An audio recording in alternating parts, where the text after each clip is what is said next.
Karomah yang pertama, bisa berbicara dengan hewan. Dikisahkan, pada zaman dulu, ketika Syekh Mansuruddin berjalan ke sebuah hutan, kemudian tiba-tiba dia mendengar sebuah harimau yang merintih kesakitan, sehingga beliau pun menghampiri harimau tersebut. Ketika dihampiri oleh Syekh Mansuruddin, harimau tersebut tengah terjepit sebuah pohon besar. Lalu Syekh Mansuruddin menolong harimau tersebut sehingga terlepas dari himpitan kayu pohon besar tersebut. Setelah dibebaskan, harimau itu mengaum dan menunduk di hadapan Syekh Mansuruddin. Dengan kemuliaan yang dimiliki Syekh Mansuruddin, beliau pun dapat bercakap-cakap dengan harimau.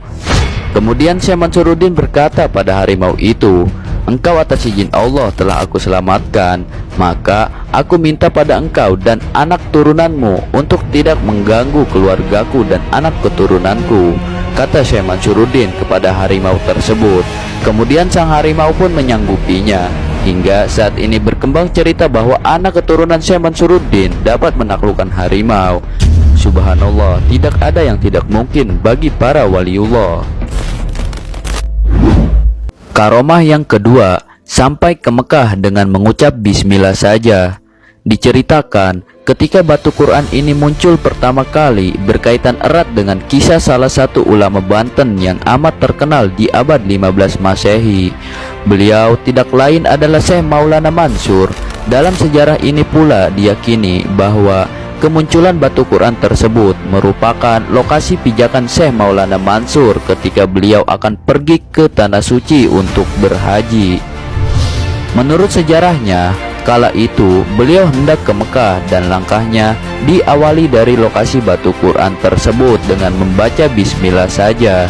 Kemudian sampailah Syekh Maulana Mansur di Mekah tanpa melakukan perjalanan darat ataupun laut. Karena berangkatnya dari sana, maka dalam kepulangannya pun beliau juga muncul dari sana bersamaan dengan air yang tak berhenti mengucur. Menurut masyarakat setempat, air yang tidak berhenti mengucur tersebut diyakini sebagai air Zam-Zam.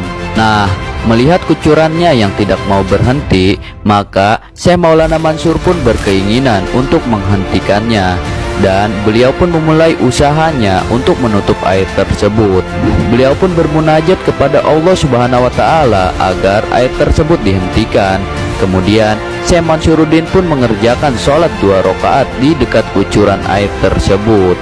Selanjutnya, ketika beliau sudah selesai bermunajat, kemudian turunlah petunjuk dari Allah Subhanahu wa Ta'ala agar Syekh Maulana Mansur menutupi kucuran air tersebut dengan Al-Quran.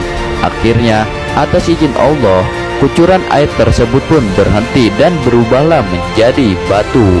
Karena itulah dinamakan dengan batu Quran yang hingga sekarang airnya tidak pernah kering. Subhanallah, begitulah 2 karomah Syekh Mansuruddin yang luar biasa, yang mana beliau bisa berbicara dengan hewan dan mampu pergi ke Mekah dengan baca bismillah saja. Semoga kita semua diberikan keberkahan para waliullah.